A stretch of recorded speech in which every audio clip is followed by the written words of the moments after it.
Hello everyone, welcome to our YouTube channel ILS academy for IAS। आज हम अपने constitution series का अगला वीडियो लेकर आए हैं, बट उससे पहले एक सवाल आप सभी से। कैसे आप बता सकते हैं कि आप भारत के नागरिक हैं? या आसान शब्दों में पूछूं तो आप कैसे सिद्ध करेंगे कि आप भारत के नागरिक हो? बताएं। यदि आप ये कह रहे हैं कि आपके पास वोटर आईडी है तो आप गलत है। यदि आप कह रहे हैं कि आपके पास आधार कार्ड है तो भी आप गलत है। ये दोनों ही डॉक्यूमेंट भारत की नागरिकता का प्रमाण नहीं है। तो फिर भारत की नागरिकता का प्रमाण क्या है? कौन से ऐसा दस्तावेज है जो आप ये सिद्ध करेगा कि आप भारत के नागरिक हैं? ठीक है, तो ये आपसे सवाल है, आप इस सवाल का जवाब ढूंढे। और अगर आपको नहीं मिल रहा है तो इस वीडियो के अंत में मैं खुद ही आपको बताऊंगा। ठीक है, शुरू करते हैं।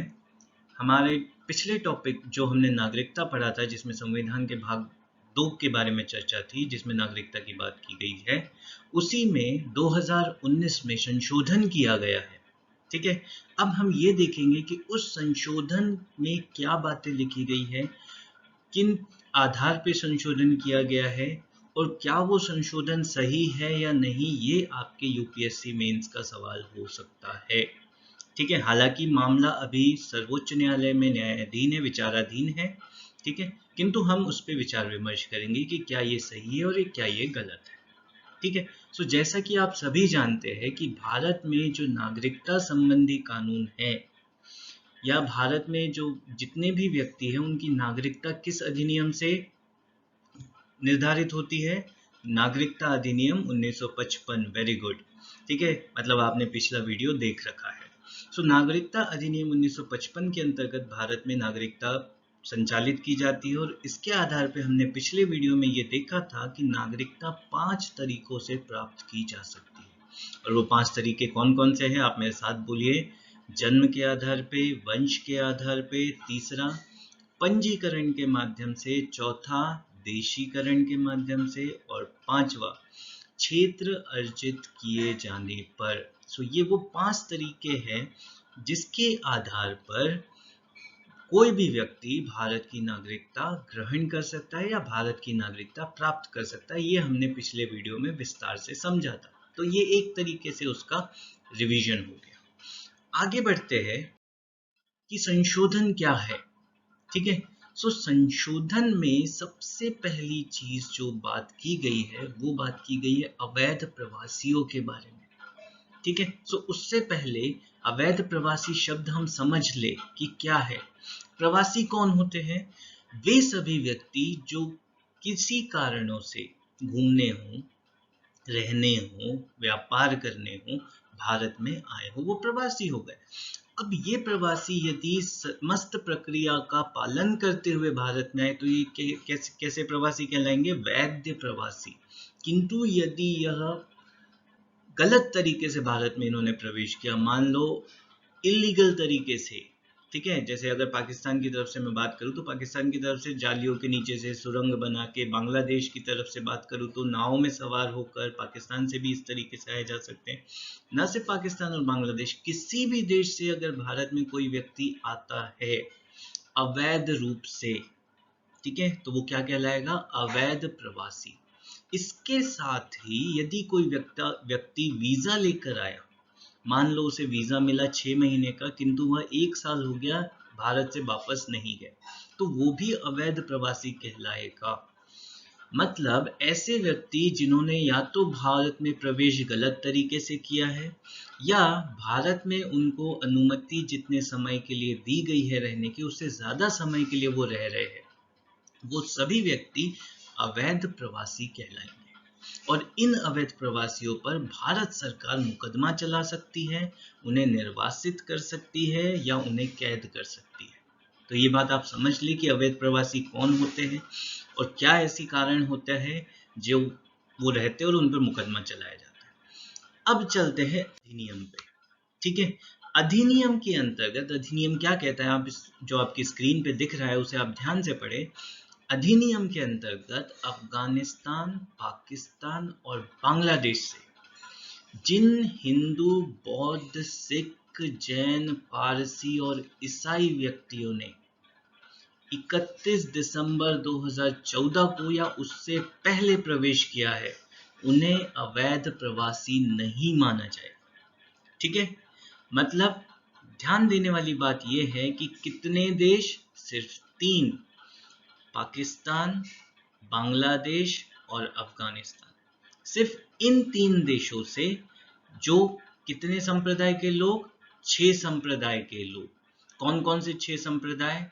हिंदू, सिख, बौद्ध, जैन, पारसी और ईसाई। 6 संप्रदाय के लोग यदि 31 दिसंबर 2014 के पूर्व भारत में आए हैं, चाहे वो अवैध तरीके से हो या वैध तरीके से आए हो, फिर यहीं रह गए हो अवैध तरीके से, ठीक है, तो उन्हें अवैध प्रवासी नहीं माना जाएगा। ठीक है, और जब उन्हें अवैध प्रवासी नहीं माना जाएगा तो इस अधिनियम के अंतर्गत उन्हें भारत की नागरिकता प्रदान कर दी जाएगी। और ये नागरिकता किस आधार पर दी जाएगी? ये नागरिकता उन्हें दी जाएगी पंजीकरण या देशीकरण के मामलों में। तो आपने पिछले वीडियो में पढ़ ही रखा है कि पंजीकरण और देशीकरण क्या प्रक्रिया होती है। पंजीकरण और देशीकरण की वह प्रक्रिया होती है जिसमें व्यक्ति को एक रहवासी पात्रता प्राप्त करनी होती है। और वो रहवासी पात्रता क्या है, हमने पिछले वीडियो में पढ़ा है। जिन लोगों को नहीं पता या जिन लोगों ने हमारा पिछला वीडियो नहीं देखा, वो उस पिछले वीडियो में देखे। उस वीडियो के साथ साथ उसका पूरा डिटेल्ड नोट्स हमारे टेलीग्राम चैनल पे अवेलेबल है, आप उसे भी एक्सेस कर सकते हैं।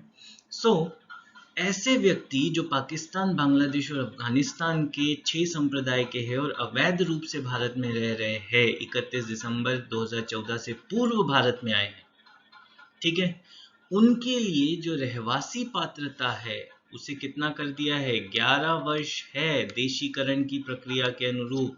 14 सालों में 11 साल हमने पढ़ा था, उस 11 वर्षों को हटा के कितना कर दिया?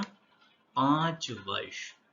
तो 2014 से 2019 तक। 19 के बाद वो लगातार 1 साल रहेंगे और फिर वो भारत की नागरिकता के लिए आवेदन करेंगे। और ऐसे व्यक्ति को यदि भारत की नागरिकता दे दी जाती है, ऐसे किसी अवैध प्रवासी को भारत की नागरिकता यदि प्रदान कर दी जाती है, तो उन्हें भारत का नागरिक माना जाएगा। कब से? उनके प्रवेश की तारीख से। इस बात को ध्यान रखें, आपकी प्रारंभिक परीक्षा में पूछा जाएगा किस तारीख से उन्हें नागरिक माना जाएगा। जिस तारीख से उन्हें नागरिकता दी गई है या जिस तारीख से वो रह रहे उस तारीख। सो जवाब है उस तारीख से, जिस तारीख से वो आए हैं, ठीक है, भारत में उनके प्रवेश की तारीख से उन्हें भारत का नागरिक माना जाएगा। समझ लीजिए, प्रारंभिक परीक्षा में बहुत महत्वपूर्ण। दूसरी चीज, यदि उनके खिलाफ अवैध प्रवासी के संबंध में कोई भी मुकदमा चले, मैंने पिछली स्लाइड में बताया आपको कि उन पर मुकदमा चल सकता है, तो वो जो उनकी कानूनी कार्यवाही है वो समाप्त कर दी जाएगी, वो भारत के नागरिक हो जाएंगे।